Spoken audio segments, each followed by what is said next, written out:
आजची रेसिपी खूपच मजेदार बनणार आहे. एकदम कमी खर्चामध्ये, कमी वेळेमध्ये आणि बघताच क्षणीच तोंडाला पाणी सुटेल इतकी छान आणि मस्त अशी कमी मेहनत लागणार आहे याला आणि आपली एकदम छान अशी रेसिपी तयार होणार आहे. चला तर मग आता जास्त वेळ न घालवता आपण रेसिपीला सुरुवात करूया. एकदम ज्युसी एकदम म्हणजे खूप अशी आता सण पण चालू होणार आहे. तर आपले आणि ह्या सणासाठी तर आपल्याकडे पाहुणे येतात किंवा असे छान छान मिठाई वगैरे खूप बाजारामध्ये महाग मिळतात आणि विशेष म्हणजे खूप त्यामध्ये मिलावट पण असते, भेसळ असते. त्यामुळे आपण हे घरच्या घरी आणि छान अशी मस्त तर आज आपण बनवणार आहोत शाही तुकडा. तर मी इथे एक पॅन घेतलेला आहे आणि त्या पॅनमध्ये मी अर्धा लिटर दूध घेतलेलं आहे. अजून मी तो गॅसवर ठेवलेला नाही आहे आणि त्यामध्ये मी जवळपास 50 ते 55 म्हणजे 1 वाटी तरी मी इथे मिल्क पावडर घेतलेली आहे. तर मिल्क पावडर तुम्ही कोणत्याही ब्रँडची वापरली तरी चालणार आहे. तर ही आपल्याला व्यवस्थित त्यामध्ये दुधामध्ये छान मिसळायची आहे. एक पण गुठळी होऊ द्यायची नाही. आणि इथे मी काही ब्रेड घेतलेले आहे पहा. तर मी हे ब्रेडच्या ज्या कडा आहेत ना त्या काढून घेणार आहे. तुम्हाला जर वाटलं तर नाही काढल्या तरी चालेल, पण मी काढून घेत आहे. तर ह्या सगळ्या अशा कडा ज्या आहेत त्या आपल्याला काढून घ्यायच्या आहे. आता इथे मी सुरुवातीला फक्त 3 ब्रेड घेतलेले आहे. बघा आता ह्या सगळ्या कडा काढून झालेल्या आहे आणि आता आपल्याला हे मिक्सरमध्ये छान असं ग्राइंड करून घ्यायचं आहे. एकदम छान आणि झटकीपट आपल्याला सुरुवातीला आपल्याला ही जी रबडी आहे हीच तयार करायची आहे. तर बघा तुम्ही बघू शकता इथे रबडी तयार करण्यासाठी खूप वेळ लागतो, दूध आटवत बसावं लागतं, पण असं इथे काहीच नाही, झटकीपट आपलं तयार होणार आहे. कारण आपण आज इथे मिल्क पावडरचा देखील वापर करणार आहे आणि प्लस आपण इथे ब्रेडचा देखील वापर करणार आहे. आता हे मी मिक्सरला छान दळून घेणार आहे आणि पहिल्यांदाच जरी तुम्ही करणार असाल ना तरी अगदी झटकीपट कोणालाही जमेल अशी ही रबडी आपली तयार होणार आहे.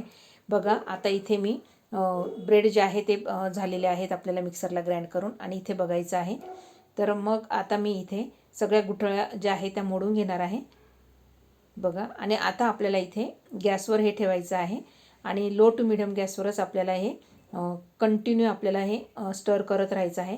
कारण जी मिल्क पावडर आहे ती तळाशी बसून लगेच जळू शकते. त्यामुळे बघा आणि आता हे गरम होत असताना यावरची जी साय येत असते किंवा मलई येत असते ना ती थोडीशी अशी साईडला काढून घ्यायची आहे आणि कंटिन्यू आपल्याला हे स्टर करत राहायचं आहे. बघा एकदम छान असा मस्त बॉईल झालं की मग त्याला अगदी थोडासा घट्टपणा आला की मग आपण हे जे ब्रेड मिक्सरमधून काढलेला आहे तो आपल्याला यामध्ये टाकून द्यायचा आहे. पाहू शकता एकदम मस्त आणि एकदम छान असं पटकन आपली ही रबडी तयार होणार आहे.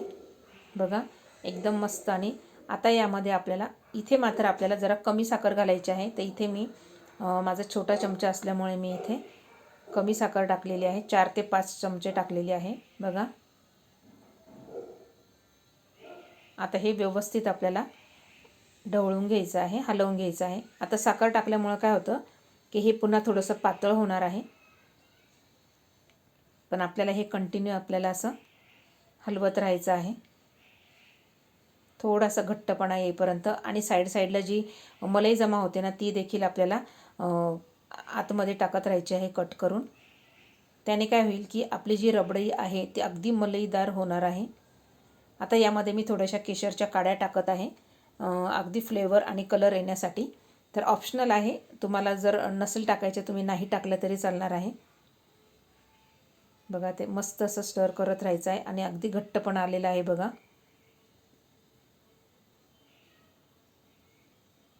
पाहू शकता तुम्ही एकदम मस्त असं घट्ट झालेलं आहे.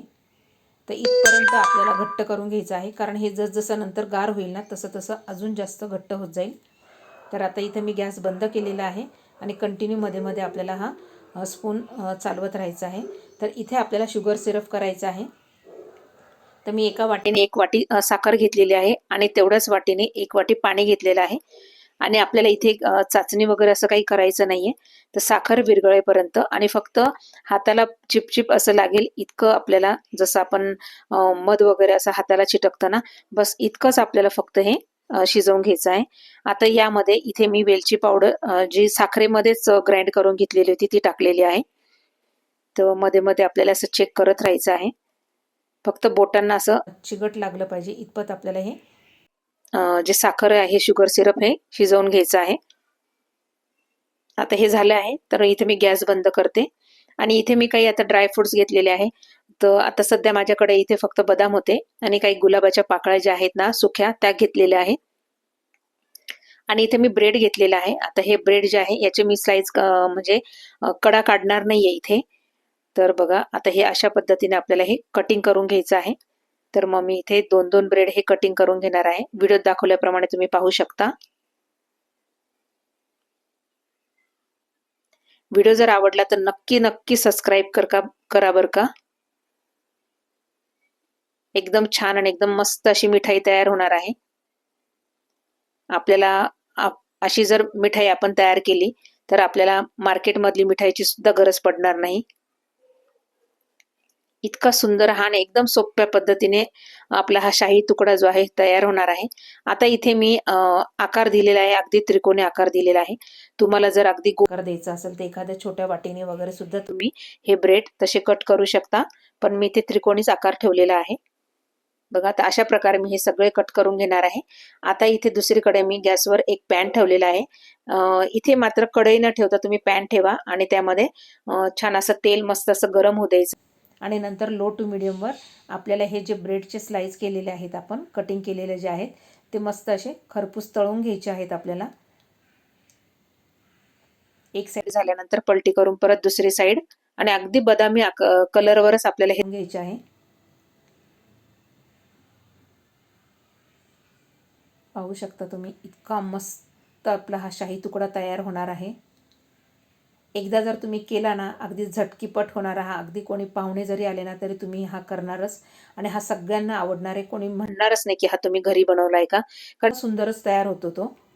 तर अशा प्रकारे मी हे सगळे ब्रेडचे जे स्लाइस आहे हे सगळे फ्राय करून घेणार आहे. तर बघा हे सगळे झालेले आहेत. आता ते थंड झालेले आहे आणि इथे चाचणी पण आपली थोडी कोमट पाहिजे, म्हणजे खूप गरम पण नकोय. आणि बघा आणि हे छान अगदी फ्राय झालेले आहे, त्यामुळे फक्त एक एक आपल्याला डिप करत जायचं आहे. कोमट चाचणीमध्येच आपल्याला हे भिजवून घ्यायचे आहे. थोडी थंड जरी असली चाचणी तरी चालेल, पण ती खूप अशी घट्ट नको आहे.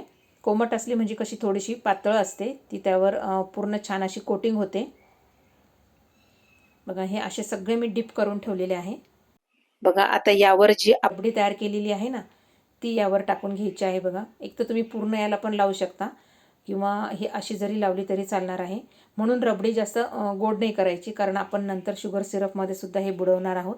त्यामुळे बॅलन्स म्हणून हे दोन्ही पण व्यवस्थित, नाही तर खूपच गोड होऊन जाते ती. पण तुम्हाला जर खूपच गोड आवडत असेल तर तुम्ही करू शकता.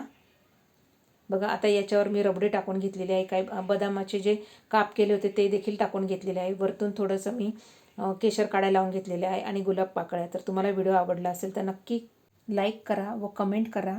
चला तर भेटूया पुढच्या व्हिडिओला. तोपर्यंत धन्यवाद.